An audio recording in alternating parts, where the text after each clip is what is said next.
Hey folks, this is Monk, and we are back with another episode of From the Canopy Film Show. I'm joined as always with my co-host. I got Cornelius, aka Evil Corny. What's up?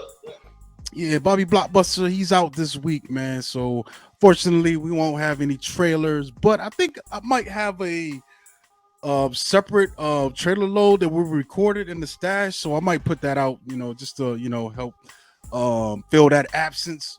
Okay. But let's think about this news a little bit, man. I do got some news, man. Unfortunately, Anne Heche has passed away. If you remember, she got into it was a car accident. I believe it was early last week or maybe the end of the week before.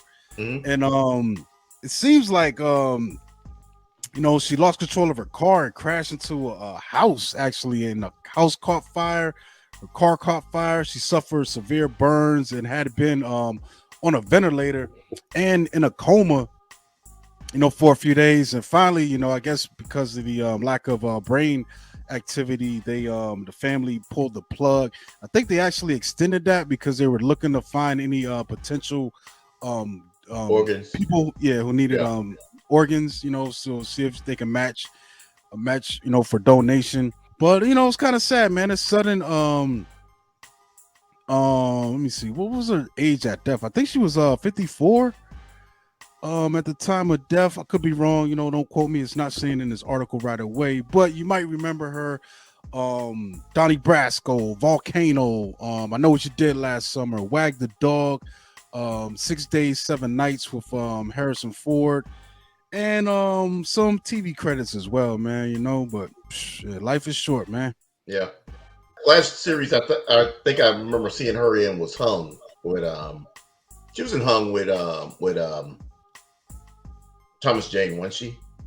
Yeah, they got her Yeah, credited yeah, with that. yeah. Also a show called Men in Trees, and we had another major death. The director Wolfgang Petersen has passed away, and this one, I mean, I don't usually feel so bad when the older folks leave us, but he passed away at 81 years old, and he kind of rose to fame off the film Das Boot, which is crazy, man. That was a 1981 film, and I encourage you to track it down if you can. It's interesting that he chose to film it in black and white, but it's about an ill-fated crew of a submarine. I believe, Yeah. were they German?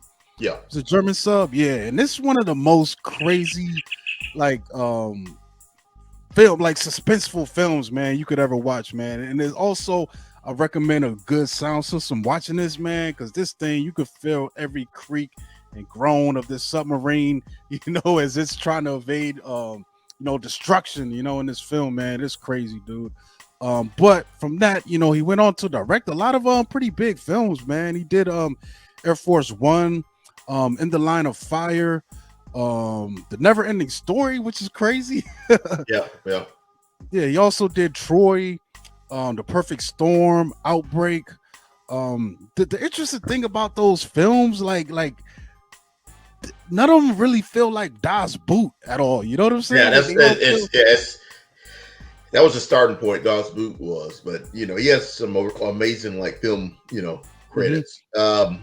My favorite out of everything that he might have done might be Air Force One. Might be one of my favorites that he did, but also Enemy Mine. Oh, I forgot about that one. Yeah, too. That was a real good film. Film with Dennis Quaid and let me think, Lou Gossett. Lou Gossett Jr. Yeah, Mhm. yeah, that was a real good film. Yeah, I think Lou Gossett got a nomination for that one as Yeah, well. I think so. I think so. Yeah, that's definitely a really good film. I remember that being on HBO a lot when I was a All kid. the time, yeah. That and The Last Starfighter was almost like if you didn't, you pretty much had a lot of times when you were seeing those back to back. Mm-hmm. You remember Last Starfighter, don't you? Yeah, I remember Last Starfighter. Mm-hmm. I think they're remaking that into a series or a film. I think they might be trying to. I think a Enemy Mine reboot could be interesting. Maybe if they got a series, got some time to flesh that out a little bit more. But those are great films, man. Both of those, man. If you ever haven't checked them out, definitely encourage you to seek them out. Yeah. Yeah, especially Das Boot as well, man. But like I said, he had a long string of hits, man. It's crazy, looking at the list of, these are significant films, man. Every last one of them, Yeah. So that's crazy. Rest in peace, Wolfgang.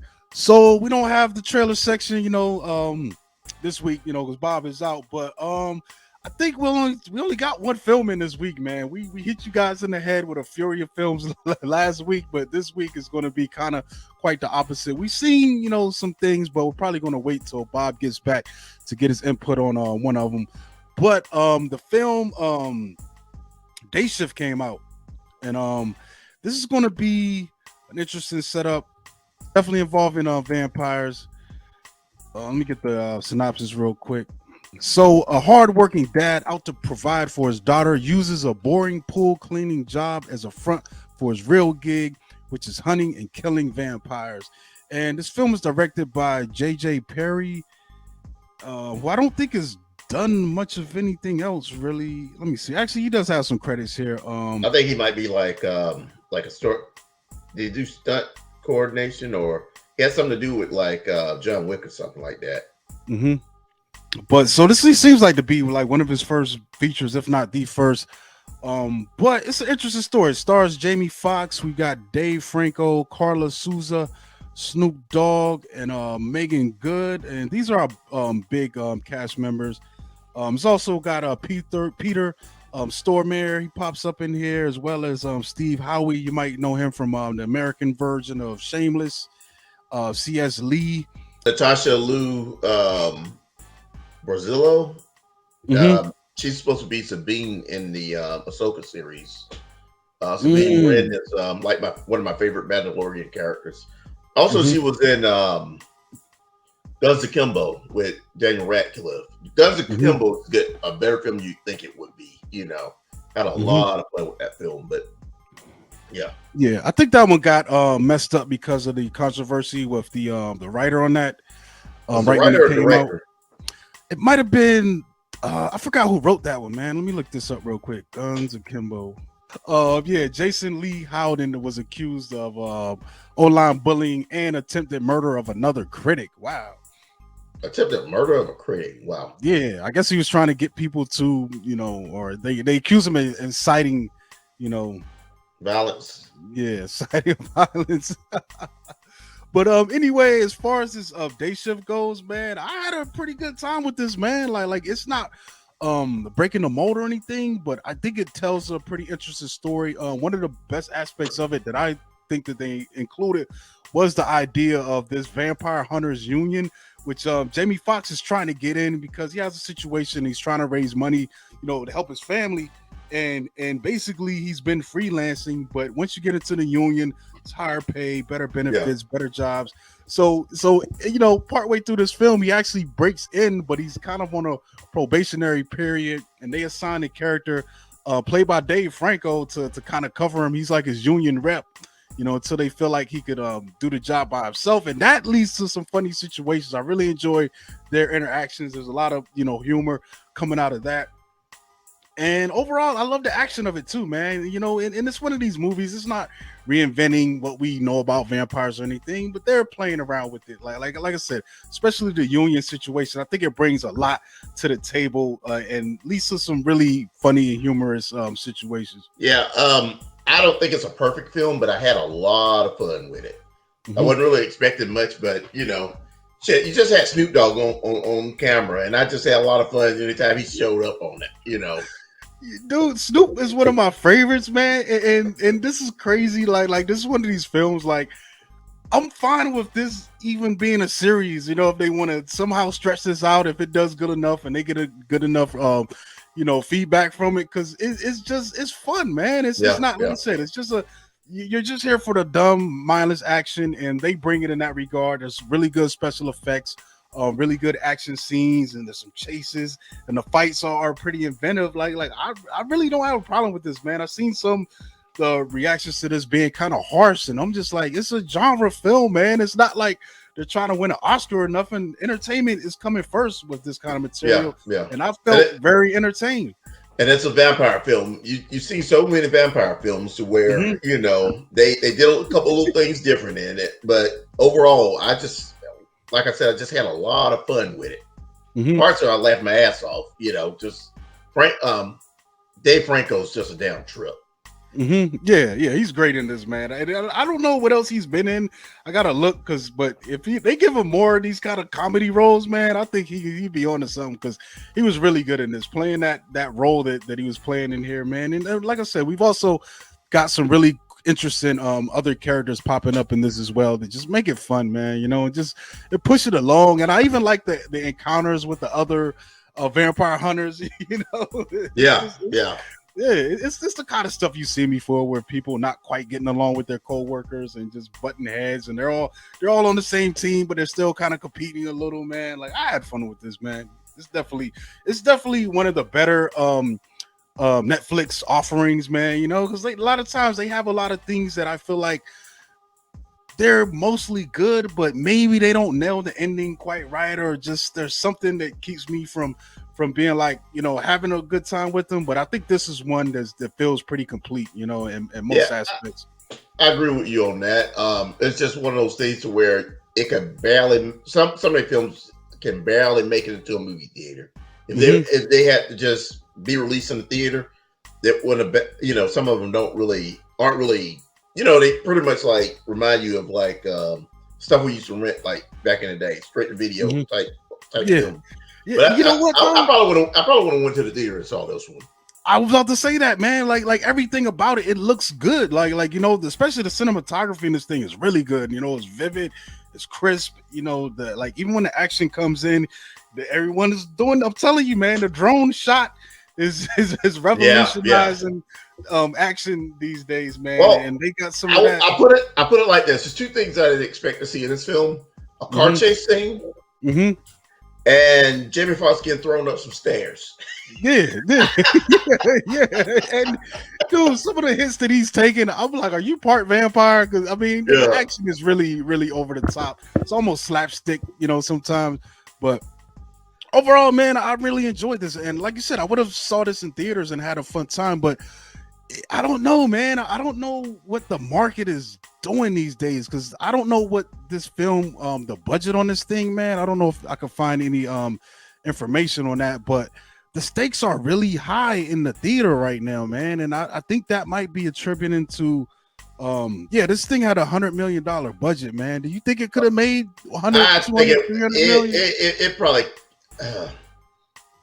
it's hard to say, dude. Like it probably would have made a little bit of that back. But yeah, I don't. I'll put it like this: I think they might have messed up with the Gray Man. I think the Gray Man would have made some money in the theater. Mm-hmm. That was a badass film. But this probably would have broke even, and they probably would have came out at a loss.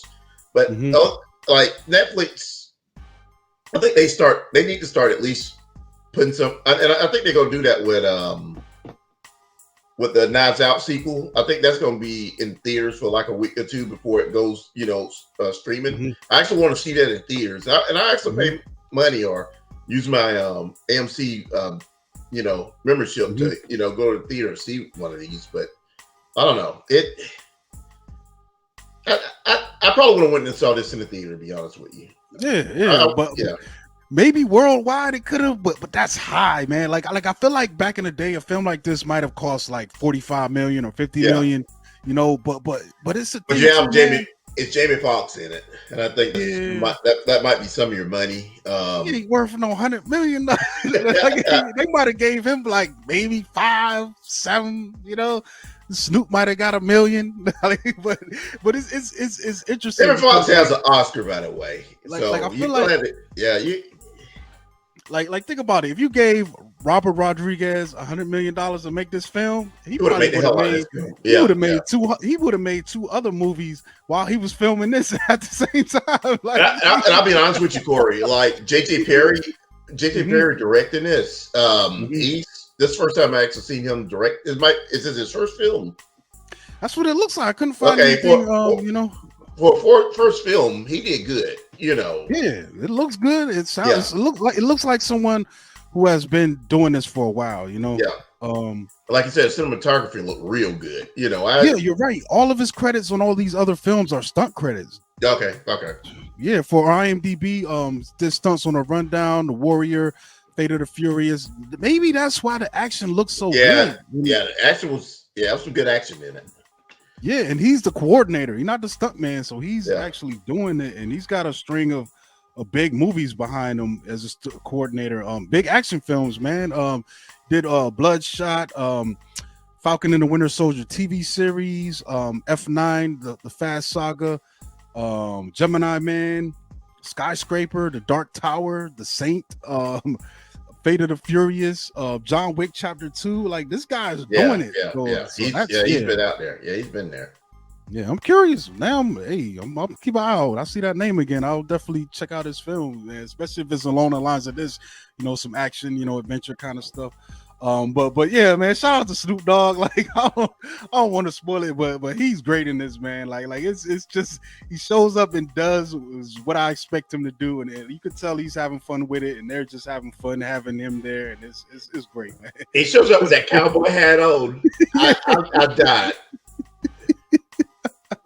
Oh man, yeah. I like this one, man. Definitely, I would recommend it, man. If you like just dumb action flicks with an extra boost, man. Like, this is a well-made one, man. Just have fun with it. Yeah. But yeah, I think that's it, folks, man. I'm not gonna hold you, man. We don't have a long episode this week, but we're gonna be back next week. Hopefully, I've seen some things. Funny story. I thought Beast came out last week. And I actually went to the theater on Thursday. I ain't tell y'all this part. I ain't tell you this part, Corey. I went to the theater, walked in there, and somehow they scanned my ticket and didn't tell me that I was a week early. The young woman behind the counter was looking at it for a long time. I was like, am I good? She's like, oh, yeah, you're straight. I'm just checking something out. I'm like, all right. So, dude, I go in the theater, and it's blacked out. I'm like, I'm kind of late. So I'm like, I'm expecting trailers to be running. And it's just empty. And I opened my app. I was like, damn, I'm like a week early, dude. I ain't even walk out the front. I walked out through the back exit just to avoid that. You're that embarrassed. I guess the ticket taker was like, this dude really likes Idris Elba. They're gonna be kept out a whole week ahead of time. I was gonna go in there and sleep. Yeah, man. So this week, like Tuesday morning, you know somebody cleaned it up after a show. You wake up and say, "Is Beast on yet?" No, Mr. Corey, go back to sleep. You got till tomorrow. Yeah, man. So yeah, but it comes out this weekend. I got my ticket in the thing already, so hopefully it'll scan again. I think I'm gonna do like one of my double features like on Monday and probably hit that one in bodies. Has anybody you heard anything about that? I think the Concentrated Crew went to see that, so they might be able to say something about that. Let me check my app real quick and see what else is out this week. Got some pretty big ones or ones that I'm wanting to see coming soon. There's a Dragon Ball movie coming out as well. I might check that out. Like checking out anime in the What's weird though, it's like almost like 2 weeks. It's gonna be like two Idris Elba films coming out like back to back. Yeah, like, 3,000 Years of Longing. Yeah. Now that's like a George Miller film, so I can't wait to see that. Because that's also coming out with Breaking, the John Boyega film, as well as a film called The Invitation. I'm not sure what that looks interesting. It's a horror film. Oh, okay. Yeah, this, if I'm right, it's this lady that's going to did like one of the ancestry things and goes to England to kind of meet the rest of her family and gets mixed up in some stuff. Yeah, I'm not sure. The trailer looked like it might have told too much of the story though. Yeah, I feel like I saw this trailer somewhere, either in the theater before or Bob brought it up. But yeah, I guess she's finds out she's related to this family. She goes to the dinner and they just start killing people.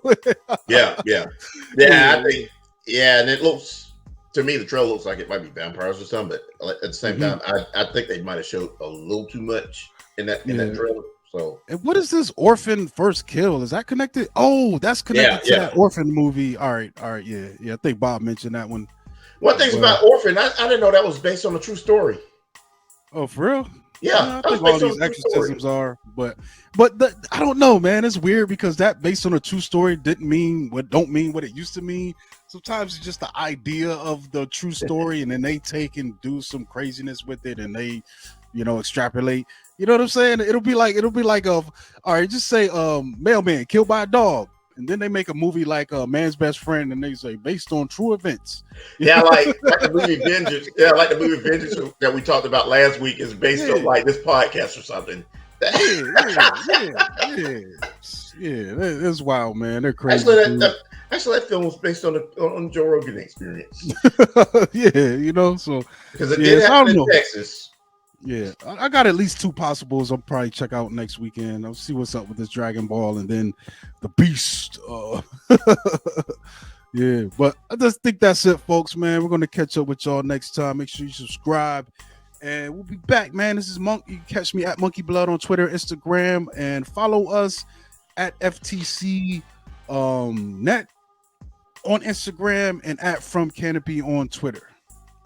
My name's Cornelius Bros. You can find me on Facebook, Cornelius Bros, on Instagram, Cornelius Bros, on Twitter at Cornelius1976, and I'll be on TikTok looking at videos at Cornelius1976. That's all right, that's what's up. Watch videos. All right, folks, man, we out of here. Peace.